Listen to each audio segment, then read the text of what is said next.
Buenas tardes a ustedes, ya estamos a mediodía, ¿no?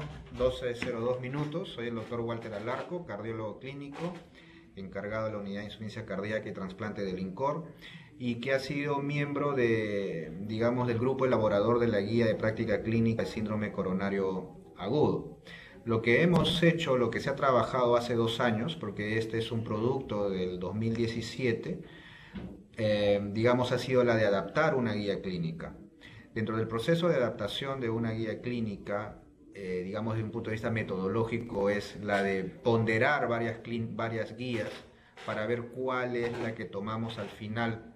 Entonces, esta es una adaptación de la guía escocesa, de la guía SIGN, y está bastante claro también que siempre todos los años salen nuevos estudios clínicos, ensayos, y que por ahí puedan hacer cambiar las recomendaciones en el futuro.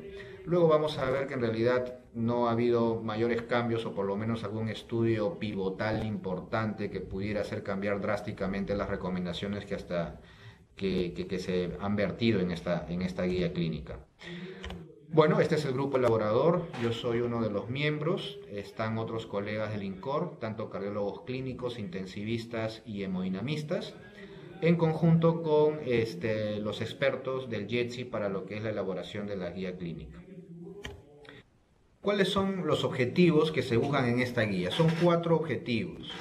Primero, la de contribuir, obviamente, si es que nos adherimos un poco a las recomendaciones, a disminuir las complicaciones y la mortalidad de los pacientes que sufren un síndrome coronario agudo, contribuir a su mejoría en la calidad de vida, brindar las recomendaciones basadas en la evidencia tanto de diagnóstico y tratamiento, y optimizar el manejo de recursos destinados a personas con síndrome coronario agudo que son atendidos en eSalud. Hay que tener en cuenta que lo que está acá indicado en la guía es algo que de alguna manera tanto los fármacos que uno considera poner en las guías como las estrategias tanto de diagnóstico y tratamiento tienen que estar disponibles, en eSalud. Si no, no podríamos incorporarlo a estas guías. Unos 5 minutos nada más de ponernos un poco en refrescarnos y ponernos en contexto. Cuando hablamos de un síndrome coronario agudo estamos hablando del fenómeno aterotrombótico, ¿no? Como ustedes saben, a nivel del árbol coronario podemos tener una placa, ¿no? Una placa generalmente formada por un núcleo de colesterol, una capa fibrosa, y lo que se va a producir de manera aguda y súbita es un accidente de placa. Esta placa se puede erosionar, se puede romper, se puede fisurar, se puede ulcerar, y lo que va a traer como consecuencia es la formación de un trombo o coágulo, el cual está formado por la agregación plaquetaria, por las proteínas de coagulación, porque se activa la cascada de la coagulación, y por fibrina en mayor o menor cantidad dependiendo de qué síndrome coronario agudo estamos hablando. La nomenclatura ha hecho de que ya en los últimos 10 años hablemos de síndrome coronario agudo con elevación del ST o sin elevación del ST.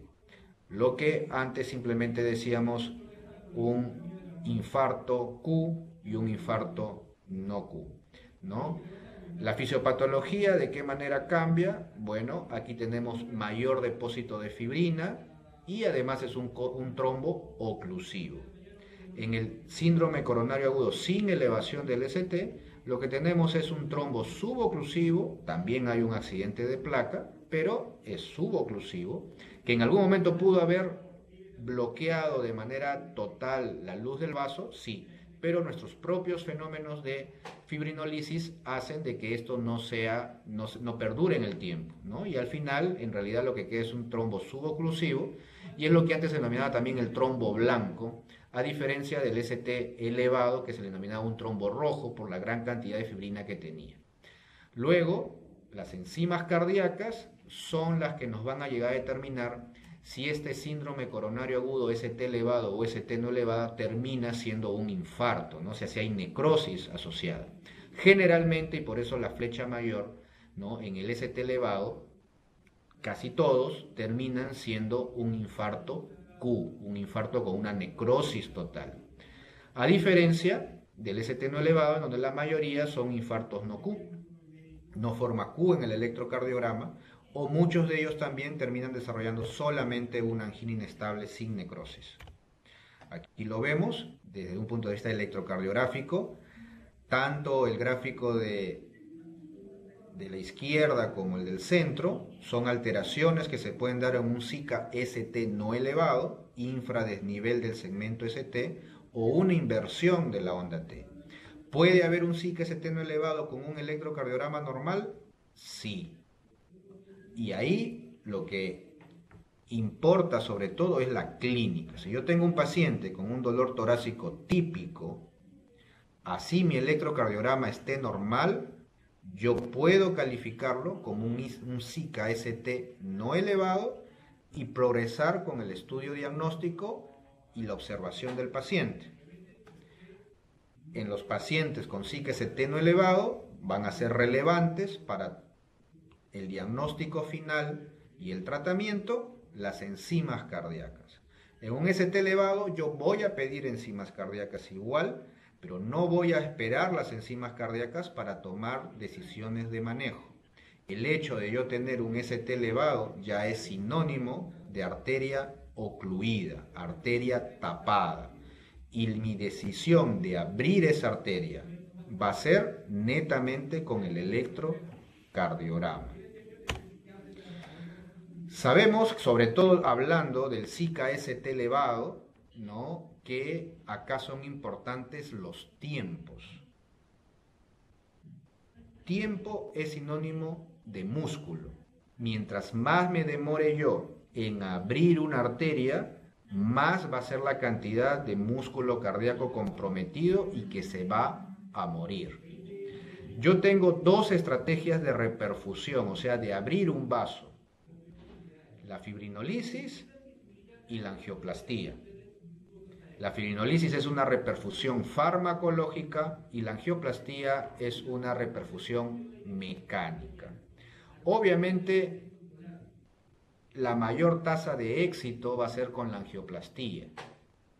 Pero eso no quiere decir que si yo estoy en un centro sin capacidad de hemodinámica, sin capacidad de hacer una angioplastía, eso, digamos, limite mi capacidad de realizar en ese paciente una fibrinolisis. Mientras más rápido lo haga, mayor posibilidad, digamos, de éxito y de reperfusión de esa arteria ocluida. Bueno, pasando a la guía ya en sí, en este caso se elaboraron 8 preguntas pico de manera puntual y tratar de desarrollarlas según la evidencia disponible.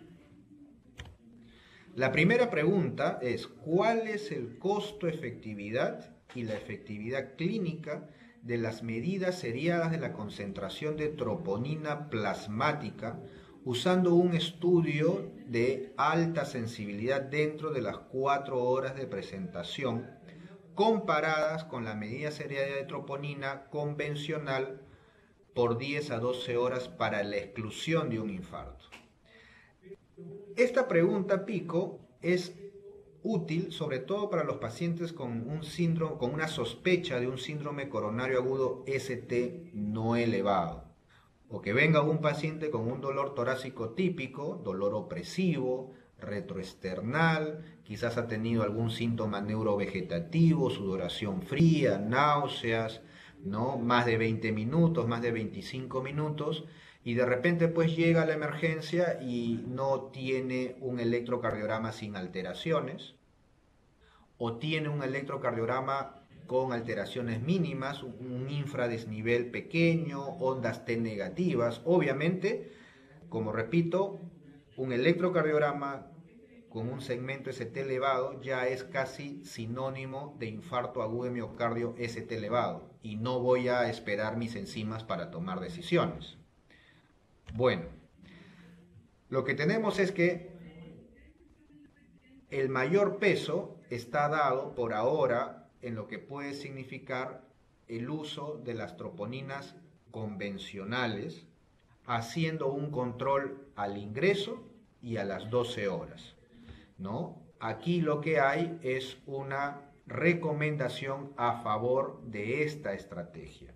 Se sugiere que las concentraciones de troponina se midan al ingreso y 12 horas después del inicio de los síntomas para establecer el pronóstico de infarto de miocardio, ¿no? Está habiendo cada vez más evidencia en relación a las troponinas, como se llaman, de alta sensibilidad. Pero obviamente aquí la pregunta es no solamente la eficacia clínica, sino también la costo-efectividad. ¿Será costo efectivo para nosotros? Porque si ponemos que sí, tendría que implementarse dentro de la seguridad social el poder tener la disponibilidad de troponina ultrasensible. Sin embargo, luego de la revisión de la evidencia, por ahora con lo que tenemos es suficiente. Hacer un control al ingreso del paciente y a las 12 horas. Si el control del ingreso del paciente, las troponinas están altas, en realidad el paciente desingresa, ya tiene un diagnóstico de Zika ST no elevado, alta posibilidad de infarto, pero igual habrá que esperar el segundo control. Si el paciente tiene clínica, el paciente tiene un electrocardiograma normal y tiene las enzimas cardíacas normales, si yo tengo mi sospecha clínica fuerte, el paciente igual se queda y esperaremos 12 horas para hacer un control. Pregunta 2. ¿Cuál es el costo-efectividad y la efectividad clínica de Prasugrel o Ticagrelor comparado con Clopidogrel en pacientes con síndrome coronario agudo? Recordemos que además de la aspirina, el que es, digamos, el antiagregante por excelencia de tantos años, todos los pacientes que tienen un síndrome coronario agudo tiene que ser asociado a la aspirina un segundo antiagregante. Y este segundo antiagregante viene de la familia de los inhibidores del receptor P2Y2, ¿no? Que contribuye a la activación plaquetaria. Y ahí tenemos Prasugrel, Ticagrelor, que vendrían a ser los más nuevos, aunque ya no tan nuevos, versus el Clopidogrel, que ya tiene una evidencia de hace por lo menos unos 15 años. Entonces, ¿cuál es la recomendación después de la revisión de la bibliografía?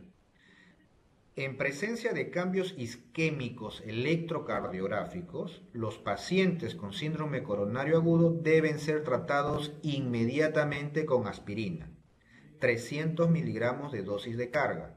El paciente debe dársele la aspirina, esto, digamos, no está puesto aquí, pero es parte de la práctica clínica. El paciente debe, si queremos que actúe esto más rápido, debe masticar y pasar la aspirina, más aún si lo que tienen a la mano es una aspirina con cubierta entérica. Entonces hay que darle la aspirina y Clopidogrel, una dosis de carga de 300 miligramos, o sea, 4 tabletas, si el paciente tiene menos de 75 años, o solamente una tableta de 75 miligramos para pacientes mayores de 75 años. ¿Esto por qué? Para disminuir los riesgos de sangrado. O Ticagrelor, 180 miligramos de dosis de carga, en quienes se someterán a intervención coronaria percutánea primaria dentro de los 120 minutos desde el diagnóstico electrocardiográfico. La recomendación es fuerte a favor.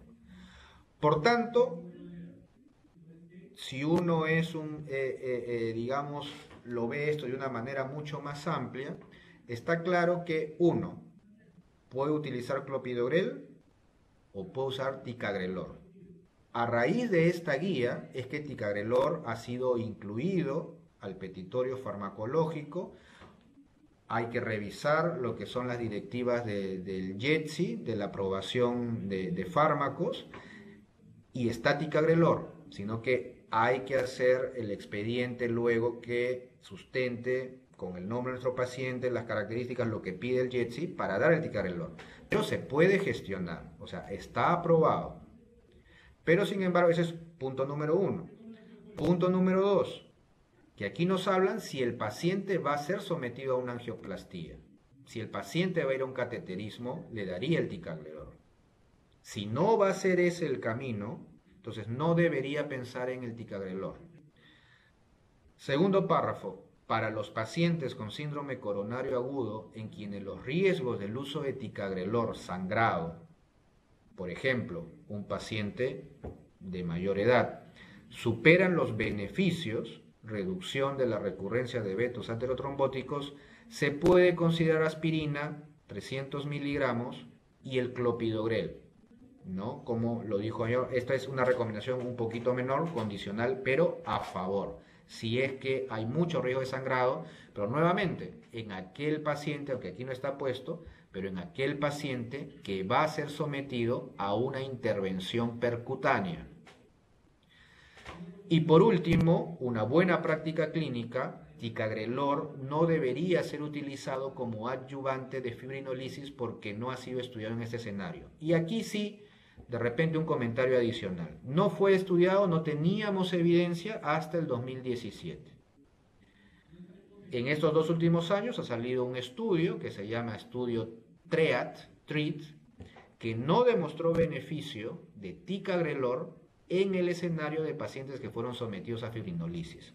Por tanto, esta recomendación de buena práctica clínica no ha variado, a pesar de que ahora sí hay evidencia, sí ha sido estudiado. Pregunta 3. ¿Cuál es el costo-efectividad y la efectividad clínica de la terapia intensiva con insulina en pacientes con un síndrome coronario agudo e hiperglicemia, ¿no? Cuando tenemos una glucosa mayor de 11 milimoles? ¿Eso por qué? Porque ya está bastante estudiado que la hiperglicemia, las hiperglicemias importantes, también tienen una consecuencia negativa pronóstica en los pacientes que tienen o que sufren un síndrome coronario agudo, ¿no? Hay que recordar que estos 11 milimoles, para los que tienen laboratorios en donde el resultado es dado en miligramos por decilitros, es aproximadamente 198 miligramos por decilitro, 198, 200, ¿no?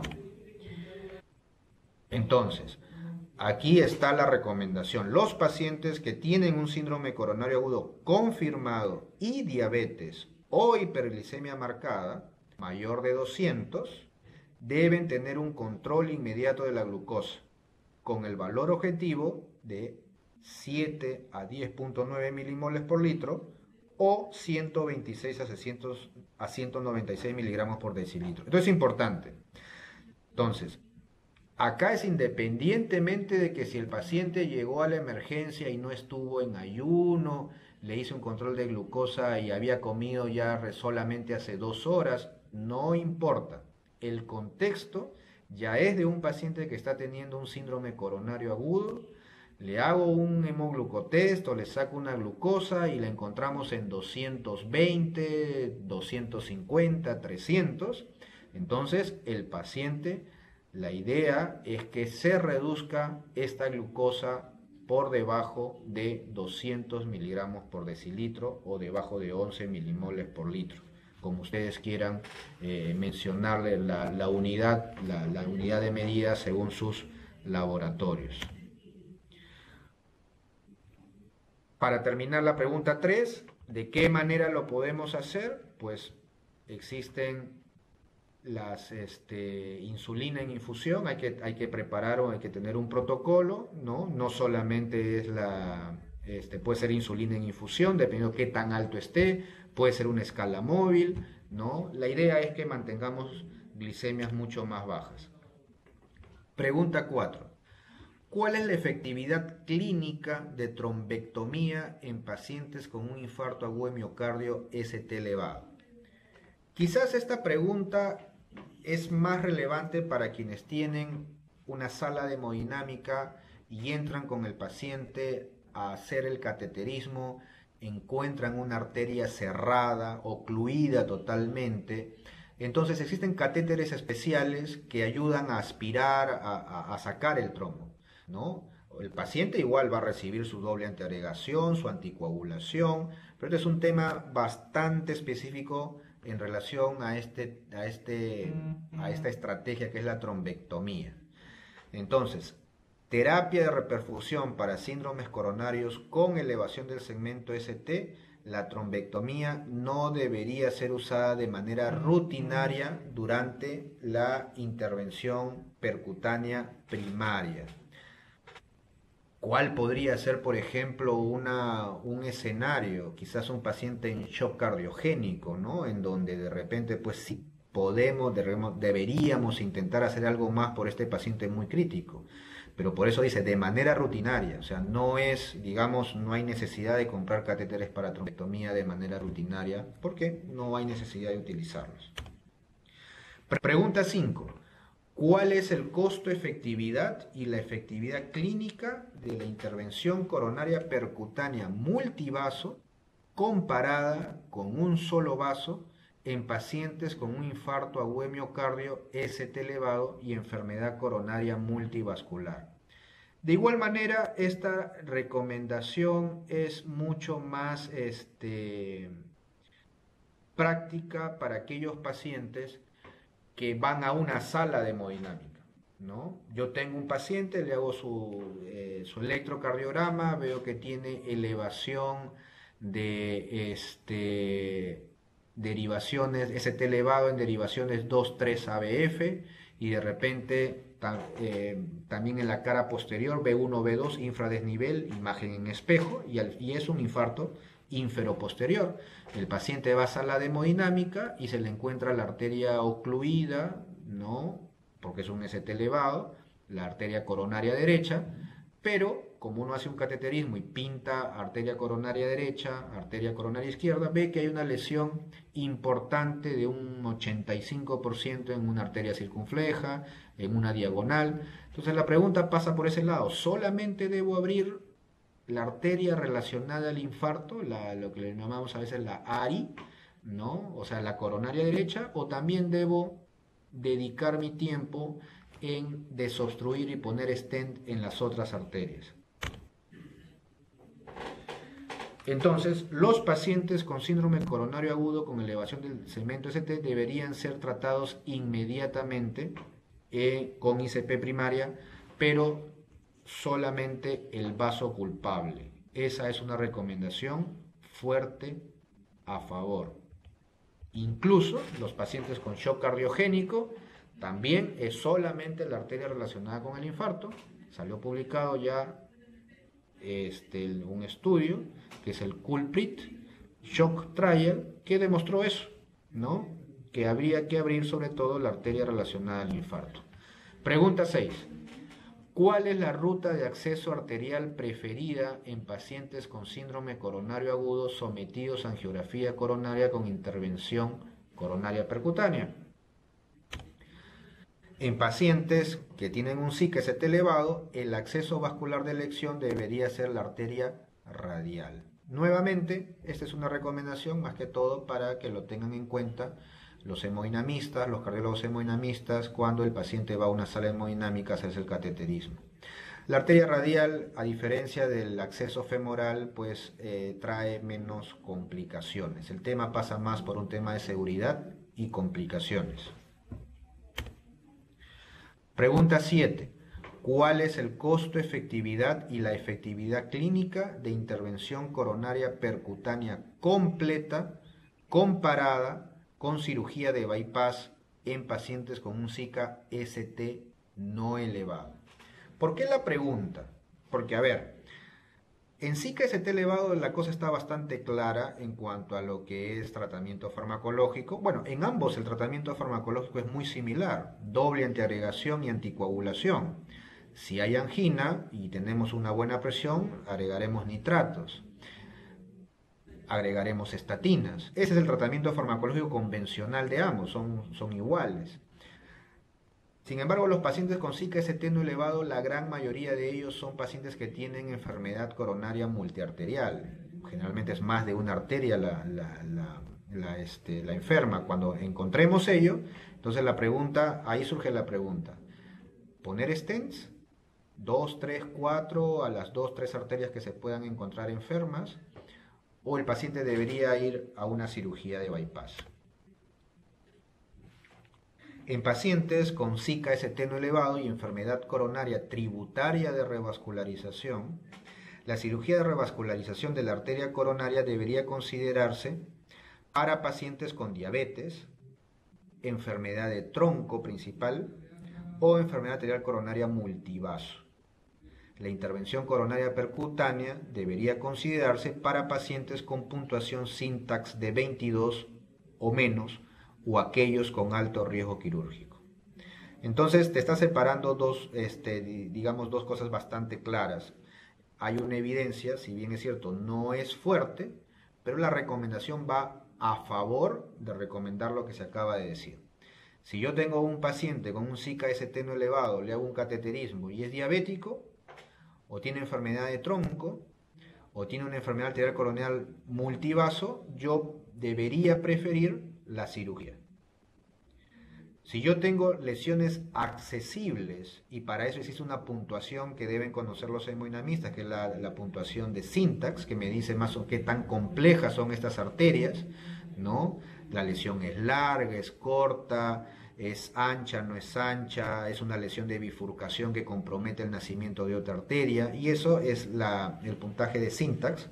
Syntax debajo de 22 significa que son arterias no muy complejas, son fácilmente accesibles a través del cateterismo y se pueden colocar stent, o si sabemos que es un paciente de alto riesgo quirúrgico, entonces debería inclinarme a el implante de stents.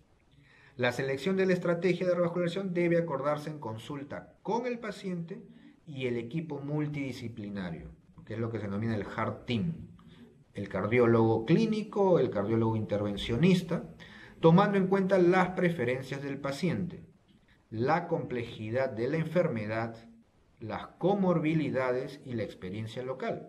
Por eso es que si yo de repente tengo un paciente diabético, ¿no?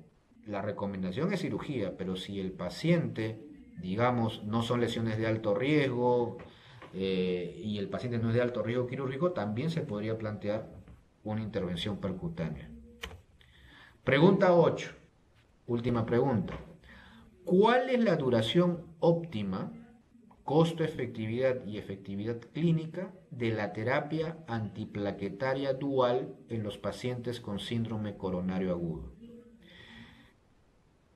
Obviamente siempre luego van a haber casos que hay que individualizar. Las guías te dan una recomendación, ¿no? Pero pueden haber casos que por alguna condición pueden requerir mucho menor tiempo de lo que aquí está programado.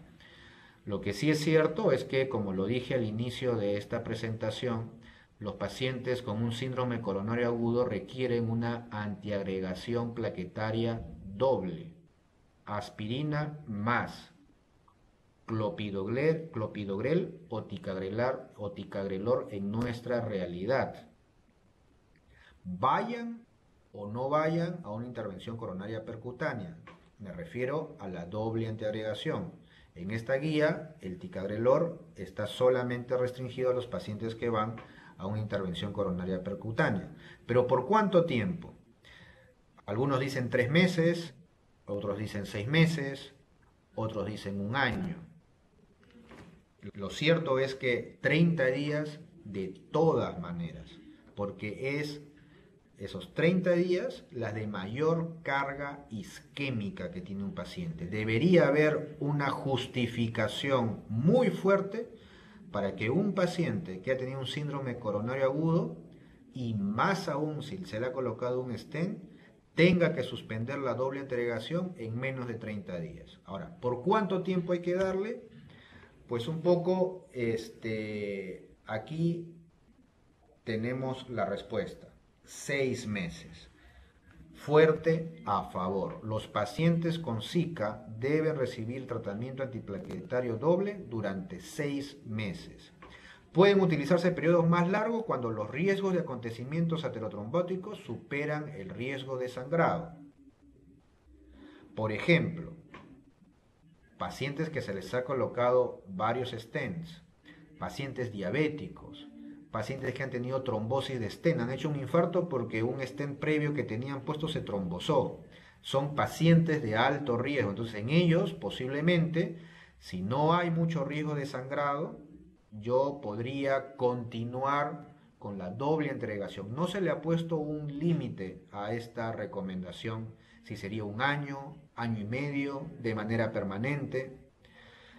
Y también hay que considerar que pueden utilizarse periodos más cortos cuando los riesgos de sangrado superan el riesgo de episodios aterotrombóticos, ¿no? Ejemplos, de repente no 6 meses, de repente 3 meses. Pacientes ancianos, pacientes con antecedentes de sangrado, pacientes que a su vez puedan necesitar anticoagulación concomitante, porque de repente tienen una prótesis mecánica valvular, porque han tenido antecedentes de una embolia pulmonar o una trombosis venosa profunda y ya están tomando un anticoagulante. Entonces, cuando se dé alguna de estas situaciones, hay que utilizar un tiempo más corto. No se le ha puesto un número, porque no hay una evidencia, digamos, fuerte a favor para poder nosotros hacer esa recomendación. Va a tener que ser simplemente criterio clínico, ¿no? Más allá de un mes de todas maneras y menos de 6 meses. Aquí tenemos los flujogramas de trabajo, ¿no? Para un paciente con un Zika-ST elevado. Si yo tengo un paciente que recibo en mi emergencia y estoy en un hospital que no tiene sala de hemodinámica para que el paciente vaya inmediatamente, yo me debo hacer la siguiente pregunta. ¿Yo puedo trasladar a mi paciente en menos de 2 horas a un centro en donde le puedan hacer la angioplastía primaria? Si es así, hago las coordinaciones respectivas para que el paciente se vaya al otro centro. Pero si yo sé que no puedo hacer esto en menos de 120 minutos, yo debería proceder con la fibrinolisis.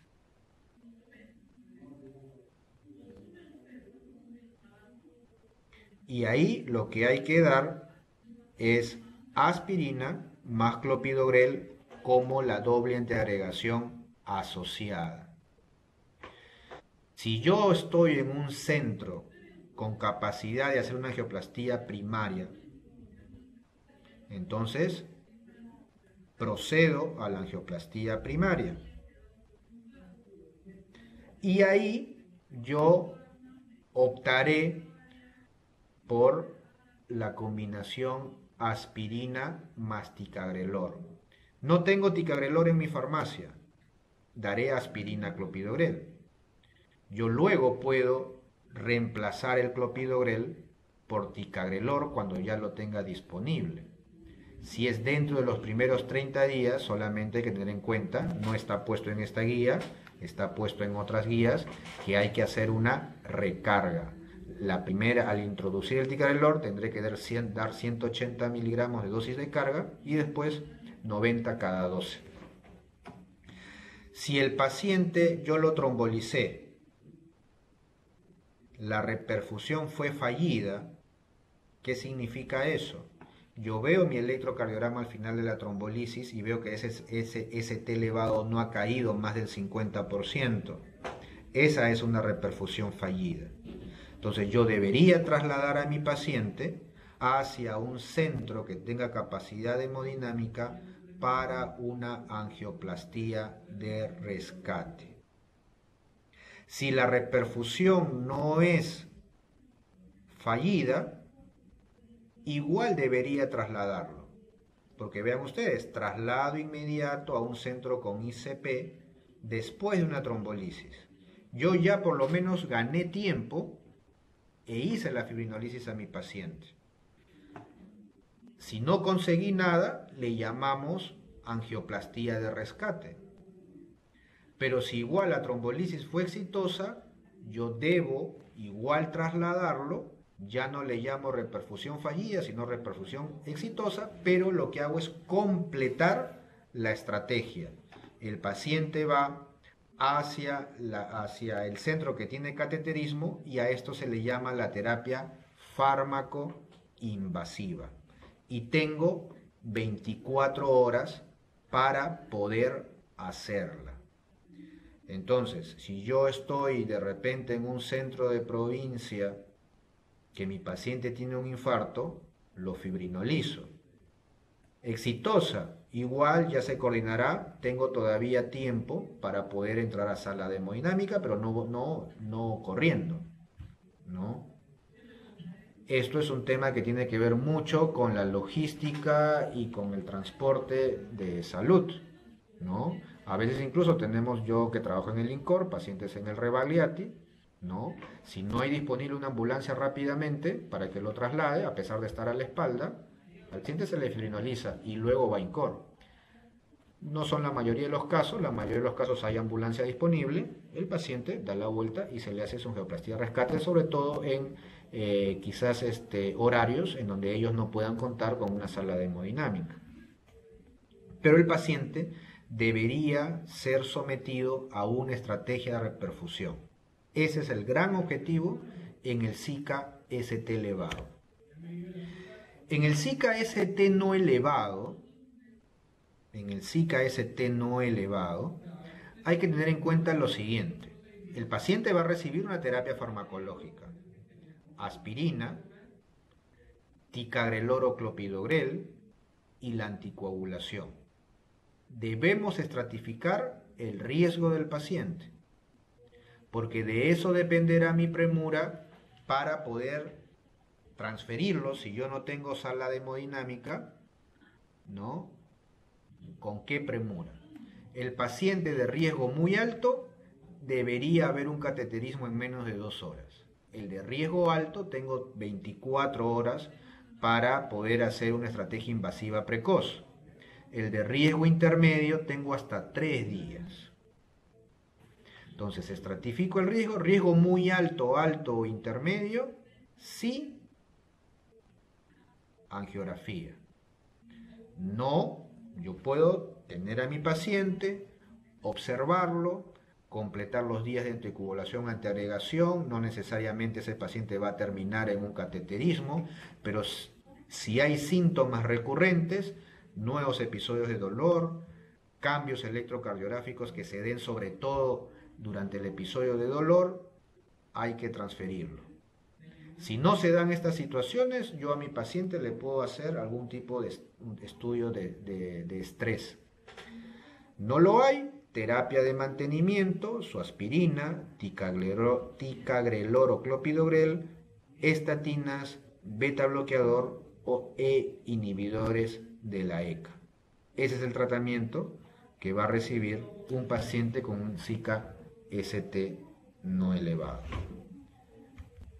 Muchas gracias por su atención. Aquí hemos terminado el desarrollo de estas guías.